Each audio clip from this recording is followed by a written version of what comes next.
Selamat malam, Wilase. Selamat malam Bapak Ibu sekalian. Saya Suster Yohani FSDM dari Posko Kemayoran.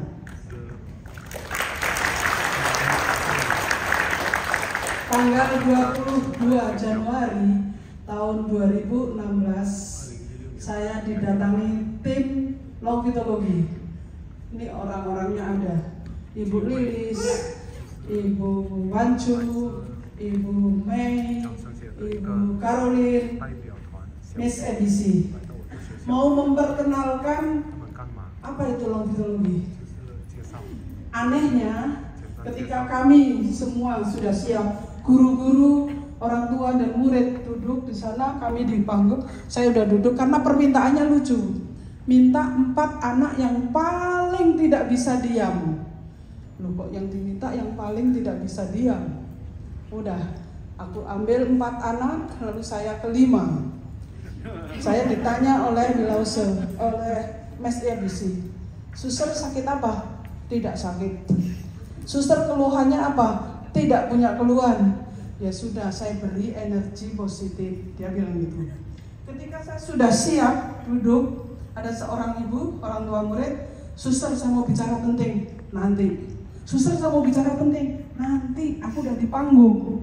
Suster saya mau ikut seminar longitologi. Aku belum tahu dia udah mau daftar. Karena punya anak yang pagi itu divonis harus operasi jantung. Harus operasi jantung. Saya ikut-ikut. Lalu si anak itu tiap malam akhirnya diterapi sendiri oleh ibunya, lalu tidak jadi operasi.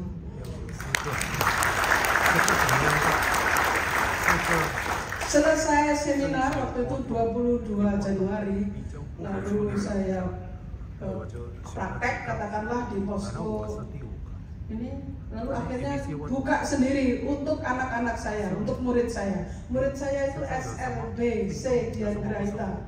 Anda tahu ya SLBC itu apa? Ya udah, hari Jumat khusus untuk siswa-siswa, hari Sabtu untuk pasien umum. Kalau dilihat perkembangannya anak-anak itu luar biasa. Saya kadang-kadang aneh toh yo, aneh. Bagi saya itu aneh. Saya yang ngalami aja merasa nggak mudeng, nggak ngerti gitu. Kalau ada anak sakit, pamit gurunya dengan bahasa dia tentunya, lalu ke kantor saya, lalu tangan saya ditaruhnya di atas kepalanya. Kok aneh? Suatu saat sudah itu tangan saya dipindah ke perutnya. Saya tanya ibunya, kenapa Bu? Oh tadi pagi dia muntah-muntah. Oh jadi rupanya ada rasa bagi anak itu. Ya, jadi begitu banyak anak-anak yang tertolong dari reaksi-reaksi orang tuanya atau dari reaksi-reaksi para terapisnya, anak-anak mengalami kemajuan.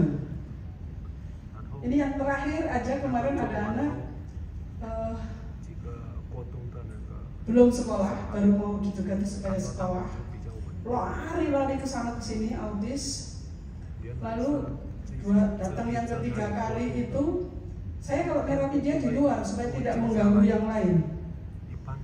Saya dituntun ke dalam, saya disuruh duduk, saya nurut duduk. Dia cari kursi kecil duduk di depan saya.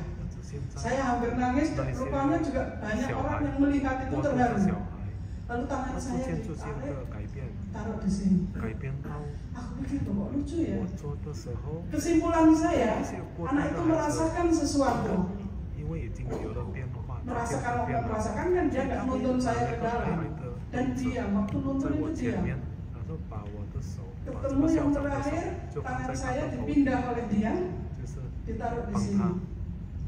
Itu kenapa gitu? Aku tanya sama omanya, karena yang selalu ngantar omanya, apa ya? Lo tahu, tadi malam itu dia sesak. Jadi dia merasa sesak, dia tahu, oh tangannya suster taruh sini. Aneh kan? Banyak kejadian-kejadian aneh terjadi untuk anak-anak murid-murid saya. Masih boleh ya? Masih boleh, berapa menit lagi? Enggak, saya mau sebut yang pasien dari luar. Pasien dari luar itu terjadi tanggal 6 Agustus. Saya didatangi pasien, orangnya besar, gemuk, dipapah kiri kanan karena stroke. Kami terapi, waktu itu beberapa orang bantu. Hari Minggu dapat WA saya, "Suster, Mike sudah bisa main organ lagi." Itu yang WA saya, orangnya ada di sini. Saya waktu itu, masuk sih, jalan aja susah tangannya begini kok bisa main, kan aneh. Tapi satu berikutnya dia datang lagi, sudah tidak usah dipapa, dia udah jalan. Luar biasa.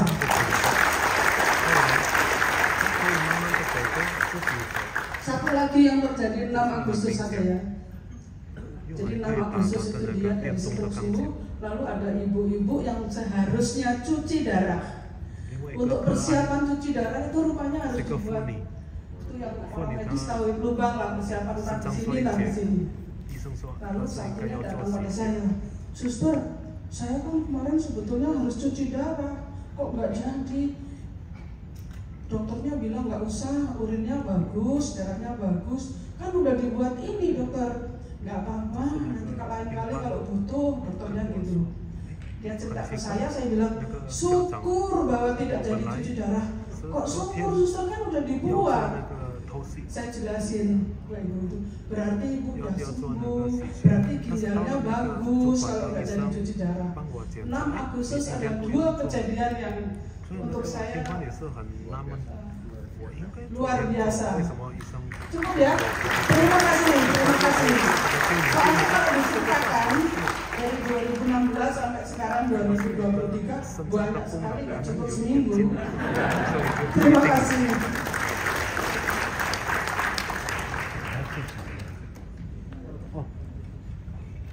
Lalu minta suster cerita tentang kasusnya sendiri. Ya. Oh, oke. Saya tadi nggak mau cerita tentang kasus saya karena sudah berkali-kali, tapi ini kan peserta baru. Gak apa-apa. Saya dikenal sebagai orang yang tukang batuk dan tukang pilek. Tapi semenjak ikut ini saya tidak pernah batuk lagi. Satu. Kedua,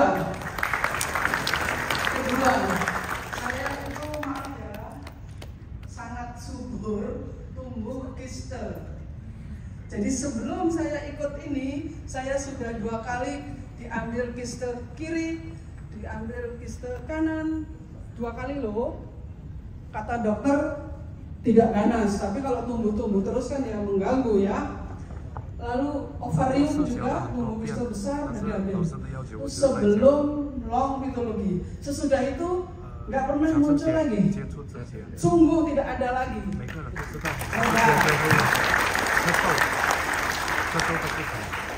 Apalagi itu saya itu dulu gudang penyakit soalnya. Tapi sekarang kan saya sehat kan ya? Ya sehat. Usia saya sudah lumayan loh, tapi masih sehat. Saya masih membantu longitologi di Dian Granita, Kemayoran.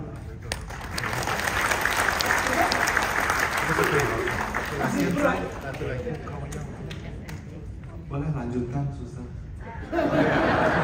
Nanti yang lain nggak kebagian. Mereka ingin dengar dari Miloso. Terima kasih, sudahlah. Oh, satu lagi aja ya, satu lagi. Bukan saya, tapi suster saya yang di rumah saya. Usianya sudah 80, jatuh. Bisa bayangkan kalau orang udah tua lalu jatuh, sininya patah. Lalu pokoknya tidak bisa baring. Saya terapi terus. Suatu saat dia bilang gini, "Teman-teman kamu ajak ke sini." Lalu yang saya ajak itu Ibu Astrid, Chris, Pak Tony. Saya ajak bertiga waktu itu membantu dia hari Sabtu. Hari Minggunya dia bangun untuk ikut doa dan misa. Saya lihat dia, saya ingin nangis malah, saking senengnya.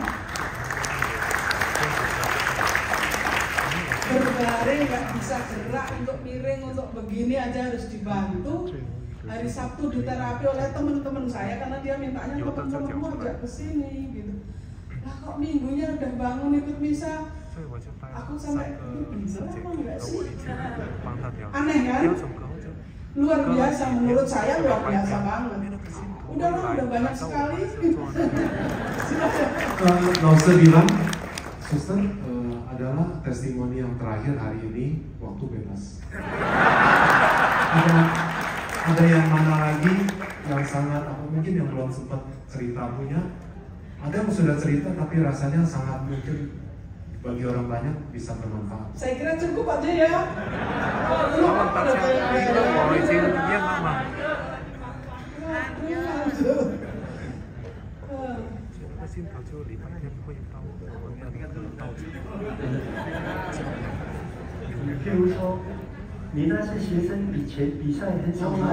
Murid-murid di sekolah, setelah diterapi berapa banyak yang diterapi dan apa perubahannya? Mungkin bisa cerita, banyak orang yang belum dengar. Sebelum pandemi itu kami khusus murid-murid saya itu hari Jumat. Jadi terapisnya juga banyak, datang di gilir gitu. Lalu sesudah pandemi ini, Jumat itu untuk siswa, Sabtu untuk umum. Perkembangannya kalau saya bilang atau terapis bilang luar biasa. Misalnya ya, namanya anak-anak khusus, Anda mungkin belum pernah lihat khusus. Dengan gaya dia bisa terima kasih dengan punya gaya bahasa tubuhnya apa gitu. Jadi banyak yang komentar sangat maju. Kalau SLB memang nggak bisa menyamai anak regular ya, anak normal, tapi bahwa perkembangannya sangat maju. Saya hanya bersyukur lihat dari yang tadinya kalau saya bilang mengowoh katanya, sekarang kalau ada tamu dia rebutan mau salaman. Itu aja udah hebat kan, rebutan mau salaman gitu, harus diatur gitu. Sebelum pandemi mereka biasa memeluk, tapi sesudah pandemi hanya salaman. Jadi sekali lagi terima kasih ruang mitologi, anak-anak saya, murid saya mengalami kemajuan.